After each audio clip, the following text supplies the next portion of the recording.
और मेरी छोटी बहन प्रधानमंत्री ताकाइची जी। बात यह है कि मोदी साहब जो हैं वो आपको पता है खिलाड़ी तो हैं, अब उनको समझ आ गई है चीज़ें करनी कैसी हैं, तो वो उसको कहते हैं छोटी बहन। ठीक है कि जी ये तो मेरी छोटी बहन है, यंगर सिस्टर है।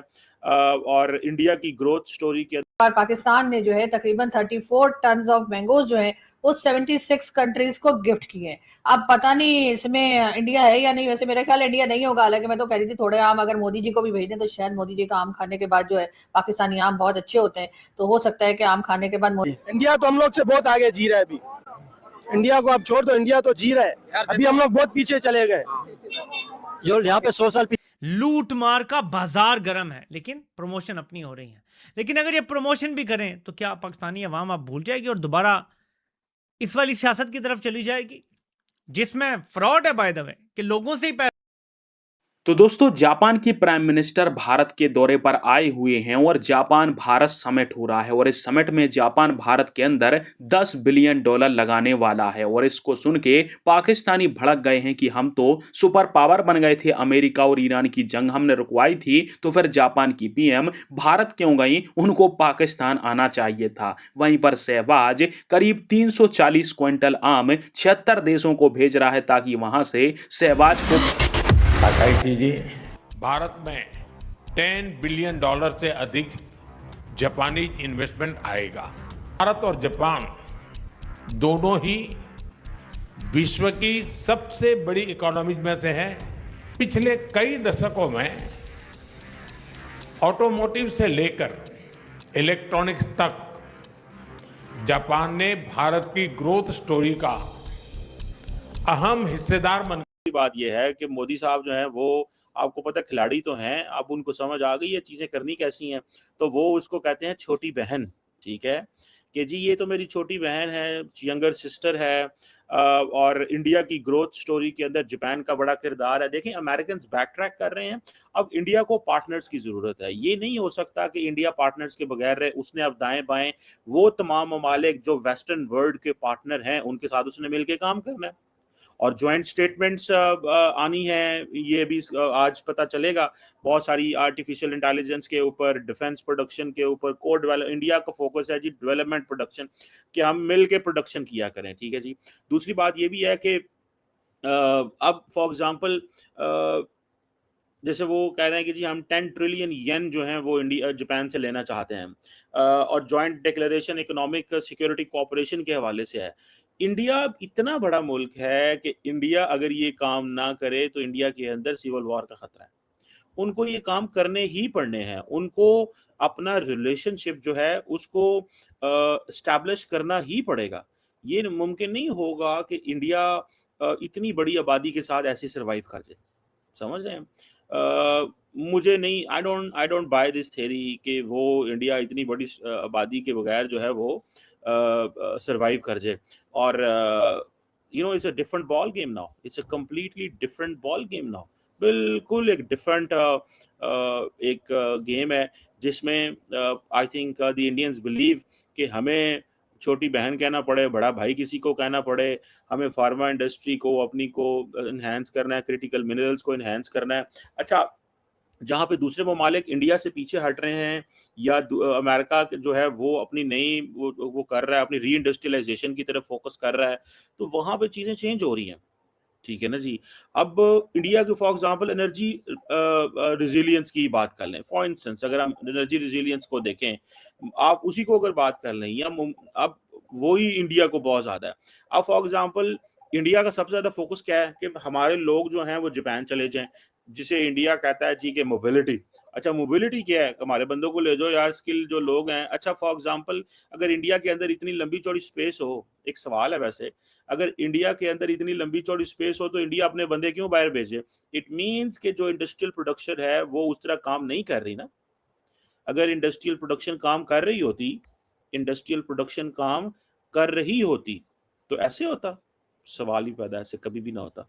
और ये एक चीज जो है वो दिस इज। और पाकिस्तान ने जो है तकरीबन 34 टन ऑफ मैंगोज जो है उस 76 कंट्रीज को गिफ्ट किए हैं। अब पता नहीं इसमें इंडिया है या नहीं, वैसे मेरा ख्याल इंडिया नहीं होगा, हालांकि मैं तो कह रही थी थोड़े आम अगर मोदी जी को भी भेज दें तो शायद मोदी जी का आम खाने के बाद जो है, पाकिस्तानी आम बहुत अच्छे होते हैं, तो हो सकता है कि आम खाने के बाद मोदी जी का थोड़ा मूड बदल जाए और वो जो हर रोज हमारे पर भुखड़े रहते हैं ना, मतलब गुस्सा होते रहते हैं, हो सकता है कि गुस्सा कुछ आम खाने के बाद थोड़ा कम हो जाता है। पानी वानी रोकने की जो बात कर रहे हैं तो शायद वो भी ना होती। लेकिन पाकिस्तान को इतनी अकल कहाँ है, इनको चाहिए था कि सबसे पहले कुछ आम की पेटियां जो है वो तो, या बॉक्सेस जो है आम के, वो फौरन नहीं जो है वो मोदी जी को भेज देते, लेकिन मोदी जी वो बॉक्सेस नहीं लेते। मुझे पता है क्यों, इसलिए नहीं कि पाकिस्तान के साथ उनको कोई प्रॉब्लम है, इसलिए कि आप लोगों को याद होगा जनरल मोहम्मद ज़िया उल हक हमारे यहाँ जो एक डिक्टेटर रहा है, मैंने सुना था कि वो आम ही लेके जा रहे थे कहीं, और उसके बाद उनका जहाज जो था वो फट गया था। तो हमारे यहाँ तो अगर किसी को आम दें तो लोग डर ही जाते हैं। मुझे भी 1-2 साल पहले मेरे एक दोस्त ने जो है वो कुछ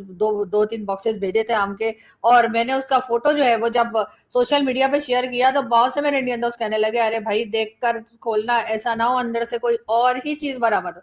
तो बहरहाल इस तरह की भी चीजें जो है, इस तरह की भी बातें जो है वो हमारे यहाँ होती रहती है, मतलब उससे भी ख्याल करना चाहिए। लेकिन बहरहाल गवर्नमेंट ने डेफिनेटली सिर्फ आम ही भेजे होंगे, और मुझे लगता है कि मोदी जी के लिए भी 1-2 बॉक्सेस भेज देने चाहिए था, हो सकता है थोड़ा गुस्सा ठंडा हो जाता ना, थोड़ी सी मतलब आम खा के थोड़ी शांत होकर बैठते। अभी तो बहुत नाराज है हमसे। रिवर है, उसके अंदर पानी और कम हो रहा है, इंडिया ने मजीद डैम बनाना शुरू कर दिए। इंडिया तो हम लोग से बहुत आगे जी रहा है अभी, इंडिया को आप छोड़ दो, इंडिया तो जी रहा है, अभी हम लोग बहुत पीछे चले गए। जो यहाँ पे 100 साल पीछे लोग जिंदगी गुजार रहे हैं। जी बिल्कुल यही है।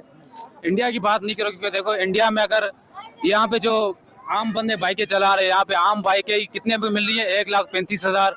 1-2 का देख लो वो 2 लाख 3 लाख 3.5 लाख पे जा रही है। और वही आप देखो यहाँ पर, मतलब वहाँ पर सुपर बाइक 2-2 2.5 लाख रुपए मिल रही है। वहाँ पर हेवी बाइक है, हेवी बाइक है। यहाँ पे हेवी बाइक का पूछो 10 लाख 15 लाख 20 लाख।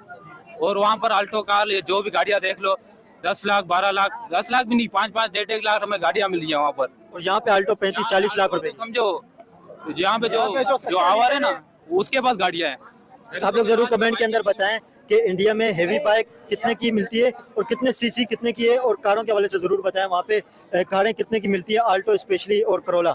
लोड शेडिंग के हवाले से क्या कहेंगे, यहाँ पे लोग 100 साल पिछली जिंदगी गुजार रहे हैं, अभी किस तरह लोग ग्रो करेंगे, जिंदगी कैसे लोगों की कटेगी? यार देखो अब इस बारे में तो हम कुछ नहीं कह सकते, क्योंकि अभी हमें भी जिंदगी गुजारनी है। देखो अभी हमारे हुक्मरान को सोचना चाहिए कि हमारे बारे में कुछ ज्यादा नहीं, कुछ ख्याल करे बंदा। थोड़ी बहुत लाइटें वगैरह तो दे दे ना, अब इतना तो नहीं है ना 2 घंटा आए और 4 घंटा मतलब आए ही नहीं।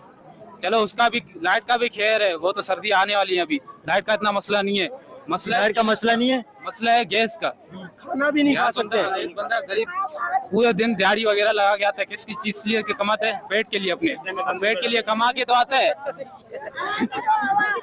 खाना भी लोग नहीं खा सकते। स्पेशली आप यहाँ पे आए और कोई मीडिया वाला यहाँ पे आता भी नहीं है, और आप यहाँ पे पहली बार आए जो आपने का सोचा है, बाकी यहाँ पे कोई मीडिया वाला आता ही नहीं है। नहीं, हम लोग आपकी आवाज आगे पहुँचाएंगे, आपको हजारों लोग देखेंगे, लाखों में जाएगी, ये हर प्लेटफॉर्म पे भेजेंगे। अरे गैस का, बिजली का मसला हल करे, और हमारा यही अपील है, और कुछ अपील नहीं है। बेसिक जरूरतें मिल जाए, बेसिक जरूरतें मिल जाए। तो दोस्तों, भारत और जापान के समिट में आप सभी ने देखा कि भारत जापान के बीच में बहुत सारे क्षेत्रों के अंदर कोलैबोरेशन हो रहा है, एमओयू साइन वगैरह हुए हैं। और वैसे भी जापान हमारा बहुत पुराना पार्टनर है, जापान के साथ बहुत सारे हमारे अच्छे संबंध हैं, व्यापार भी बहुत ज़्यादा अच्छा होता है। पर भारत के लिए जापान एक स्थिति में इसलिए महत्वपूर्ण है क्योंकि जापान इंडियन इकोनॉमी में हर साल बहुत ज़्यादा इन्वेस्टमेंट करता है। अब इस इन्वेस्टमेंट के बदले जापान को भी बहुत सारा रिटर्न मिलता है, क्योंकि इंडिया दुनिया की सबसे तेजी से बढ़ने वाली इकोनॉमी है। पर पाकिस्तानी गधों को यह कभी बात समझ में नहीं आती है। पाकिस्तानियों को लगता है कि इन्होंने ही ईरान और अमेरिका की जंग रुकवाई है तो ये सुपर पावर बन गए हैं, जबकि ना तो ईरान अमेरिका की जंग को रुकवाने में इनका कोई रोल था और ना ये कोई सुपर पावर बने हैं। अभी भी इनके हाथों में एक कटोरा है और उसका साइज दिनों दिन बढ़ता जा रहा है और कटोरा नीचे से फूटता भी चला जा रहा है। अब इनका ये कहना है कि जापान के प्राइम मिनिस्टर भारत आए हैं तो उनको पाकिस्तान जाना चाहिए था, क्योंकि हम बड़े सुपर पावर बन के उभरे हैं साउथ ईस्ट एशिया में, जबकि जापान को पता है कि पाकिस्तान भिखारी के अलावा और कुछ नहीं है। यहां तक कि पाकिस्तानियों ने जापान के अंदर काफी ज्यादा ऊधम मचाया हुआ है, जिससे जापानी काफी ज्यादा नाराज हैं पाकिस्तानियों से, और इसीलिए पाकिस्तान के अंदर जापान से कोई बड़ी डील्स वगैरह नहीं होती है। दूसरी बात करें शहबाज की, तो शहबाज ने अपना नया धंधा बना दिया है। ये दूसरे देश के नेताओं को आम भिजवाता है पाकिस्तान से और वहां से उम्मीद रखता है कि कोई 1 बिलियन या फिर 500 मिलियन या 200 मिलियन डॉलर ही यदि भीख दे देगा तो पाकिस्तान के प्राइम मिनिस्टर और सेना का 1-2 हफ्ते का खर्चा चल जाएगा। और वैसे भी टर्की जब गया था एक बार तो इसने आमों को लेकर इतने सारा बवाल मचाया था कि पूरी मीडिया ने पाकिस्तान के ऊपर थूका था और कहा था कि बताओ तुम 2-4 क्विंटल आम लेकर पहुंच गए तो उसको दुनिया भर में बताते फिर रहे हो, तुर्की के राष्ट्रपति से बोल रहे हो